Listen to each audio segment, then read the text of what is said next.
सो hey guys, क्या हाल चाल है। तो आज मैं आपको ऐसे एनिमे के बारे में बताने वाला हूं जिसके सबटाइटल इतने फास्ट होते हैं ना कि एक सीन को देखने के लिए आपको 4 बार उस सीन को रोक कर रिवाइंड करके देखना होगा। मतलब इसके सबटाइटल्स इतने फास्ट होते हैं ना कि मानो राजधानी एक्सप्रेस ही चल रही है। मतलब भाई रुकने का नाम ही नहीं लेते। और एक राज की बात बताऊं, अगर तुमने इस एनिमे को कैचअप कर लिया तो तुम्हें 2 सुपर नेचुरल पावर मिलेगी। फर्स्ट तुम्हारा एडवांस शारिंगन अनलॉक होगा। हाँ, वो सबके पास ही होता है एनिमे देखने वाले के पास, बिकॉज हम एक बार में 2 चीज़ें करते, सबटाइटल और एनिमे दोनों देखते और पढ़ते। बट इस एनिमे को देखते वक्त तुम्हारी स्पीड इतनी बढ़ जाएगी ना, बस तुम्हारी आंखें दाएं बाएं घूमती रह जाएगी और मुंह सबटाइटल पढ़ने के लिए 120 के स्पीड से चलेगा। और सेकंड, तुम्हें कोकोशिबो जैसे 6 आंखें होने का एहसास होगा। ऐसा मैं इसलिए करूँगी, कभी कभी एनिमे के अंदर कुछ सीन होते हैं जिधर मेन कैरेक्टर बोलते हैं उसके सबटाइटल्स होते हैं, साइड कैरेक्टर बोलते हैं उसके सबटाइटल्स होते हैं, और पीछे कुछ पोस्टर्स या रूल होते हैं उसके भी सबटाइटल्स दिखाते हैं। तो तभी ऐसे सीन में हम यूजुअली 1 मिनट उस सीन को रोक कर फिर सारे सबटाइटल्स पढ़कर फिर चालू करते हैं।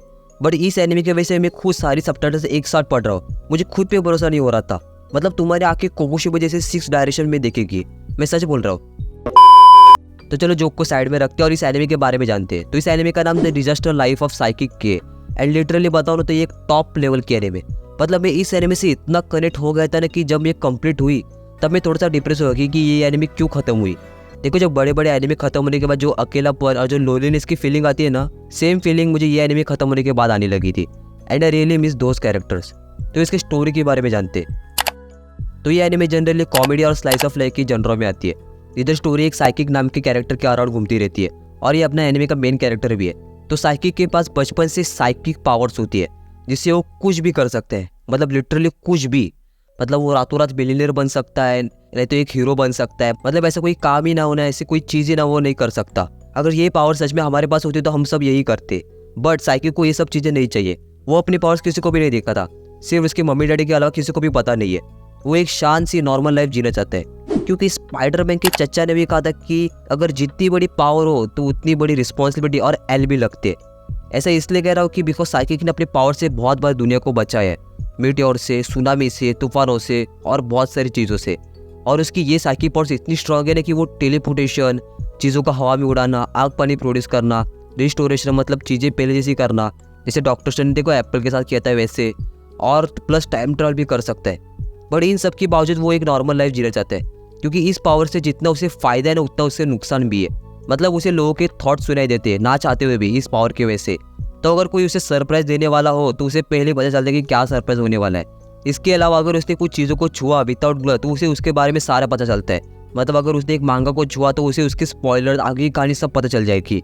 इसकी वजह से वो most of the time normal life की एक्सपेक्टेशन करता रहता है। तो स्टोरी में हमें जनरली उसके डेली लाइफ के बारे में दिखा, जिधर वो स्कूल जाता है बट वो लोगों से दूर रहता है बिकॉज उसे अटेंशन नहीं चाहिए रहती है इस पावर की वजह से। बट स्कूल में उसे ऐसे कुछ दोस्त मिलते हैं जिसकी वजह से वो ना चाहते हुए भी अटेंशन की वो खींचा चला जाता है। और मैं बोल रहा था ना कि इसके सबटाइटल्स बहुत फास्ट रहते हैं, तो वो ऐसा इसलिए कि अपने मेन कैरेक्टर ने इस एनिमे के अंदर एक बार भी अपना मुंह नहीं खोला दूसरे से बात करने के लिए। अब तुम सोच रहे कि ये बात कैसे करता है, तो वो अपने थॉट दूसरे के माइंड में ट्रांसफर करता है, तो दूसरों को लगता है कि ये हमसे बात कर रहा है। तो इधर क्या होता है कि जब अपने मेन कैरेक्टर और साइड कैरेक्टर बात कर रहे होते हैं तो मेन कैरेक्टर का सबटाइटल्स, साइड कैरेक्टर के सबटाइटल्स, प्लस अपना मेन कैरेक्टर जो अपने मन में जो खुद से बातें कर रहा है उसके भी सबटाइटल्स, मतलब एक साथ 3 सबटाइटल्स हमें मुंह पे फेंक के मारते। और वो ऐसे स्पीड से गायब होते हैं ना कि मतलब पढ़ने का टाइम भी नहीं मिलता। बार बार वो एक एक सीन रिवाइंड करके स्टॉप करके देखना पड़ता है। एंड उसकी वजह से स्टार्टिंग में मेरी आंखें सिर्फ दाएं बाएं ऐसे घूम रही थी ना कि मेरी आंखें दुखने लगी थी। तो जनरली ओवरऑल स्टोरी में हमें उसके डेली लाइफ, स्कूल लाइफ के बारे में दिखा है, और जो नए नए प्रॉब्लम्स क्रिएट हो रहे हैं ना अनजाने में, उससे वो कैसे डील करता है, कैसे सॉल्व करता है, उसके बारे में दिखा है। एंड उसकी स्टोरी एक यूनिक होने के साथ ये एक कॉमेडी एनिमी है।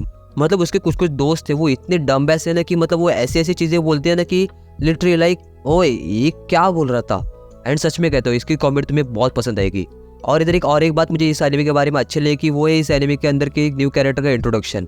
मतलब हर एक 2-3 एपिसोड के बाद तुम्हें एक न्यू कैरेक्टर इंट्रोड्यूस होता है। एंड ऐसा नहीं कि इंट्रोड्यूस करके छोड़ देते, उसे ये लोग इतनी अच्छी तरीके से इंट्रोड्यूस कराते हैं कि मतलब 2-3 बार ही आएगा बट उससे तुम कनेक्ट हो जाओगे। उसके साथ ये एनिमे इतनी होलसेम है कि ऐसा मन करता है कि ये एनिमे खत्म ही ना हो, मतलब बस चलती चली जाए। एंड इसके कितने भी एपिसोड देखने के लिए मैं तैयार हूँ, ऐसी फील आती है। Literally this is best. मैंने इसे स्टार्ट किया था एग्जाम के टाइम पे कि ऐसा सोच कर कि नॉर्मल एनिमे होगी, ज़्यादा एडिक्टिव नहीं होगी, तो मैं एग्जाम पर फोकस कर पाऊंगा। बट हुआ तो उल्टा। दिन में मैं 5-6 एपिसोड देखने लगा था इस एनिमे के अंदर एग्जाम के टाइम पे। मतलब आज एग्जाम है और मैं सुबह उठ रहा हूँ जल्दी पढ़ने के लिए, बट पढ़ने के अलावा मैं पहले इसका एक एपिसोड देखता था, थोड़ा मूड चेंज हो जाए इसलिए, और फिर पढ़ता था। और फिर से पढ़ते पढ़ते बोर हुआ तो फिर से एक एपिसोड देखता था। ऐसा करके मैं दिन में 5, 6, 7 एपिसोड देखता था। बट सच बताऊँ ना तो those are the best memories आए हैं। मतलब कुछ कुछ एनिमेज रहते हैं जो पीछे एक वंडरफुल जर्नी है, जो मेमोरी छोड़ते हैं, वैसे इस एनिमे ने छोड़ी है। जिन्होंने इस एनिमे को देखा है ना, उन्हें पता है कि this anime is top notch anime. तो अभी इधर हम इसके टोटल एपिसोड के बारे में बात करते हैं, सीजन के बारे में बात करते हैं। तो इसके टोटल 60 एपिसोड है, इसलिए तुम सारे कैरेक्टर के साथ कनेक्ट हो जाओगे।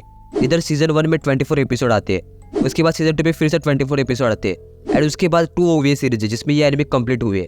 फर्स्ट ओवीए सीरीज में 6 एपिसोड है, ऐसा पोस्टर वाली है, फर्स्ट तुम देखना आफ्टर सीजन 2। एंड उसके बाद सेकंड ओवीए सीरीज देखना जिसमें भी 6 एपिसोड है, और इधर ये एनिमे कंप्लीट होती है। तो मैं फिर से एक बार कह रहा हूँ कि तुम लोग इसे ट्राई जरूर करना। हमेशा हम लोग है ना बड़े बड़े पॉपुलर एनिमे देखते हैं और ऐसे अच्छे और होलसम एनिमे को हम इग्नोर कर देते हैं, ऐसा सोचकर कि ये क्या एनिमे होगा, इसमें कुछ अच्छा नहीं होगा। बट मैं कह रहा हूँ ना, तो ये एनिमे अच्छी होगी 100%। तो अभी के लिए बस इतना है। अगर वीडियो पसंद आई और चैनल में फर्स्ट टाइम आए तो सब्सक्राइब जरूर करना, एंड लाइक एंड कमेंट करना मत भूलना। तो मैं चलता हूँ, तब तक के लिए न्यू सब्सक्राइबर्स ये 2 वीडियो देखो। तो मिलते हैं एक नई वीडियो में, तभी के लिए सायोनारा।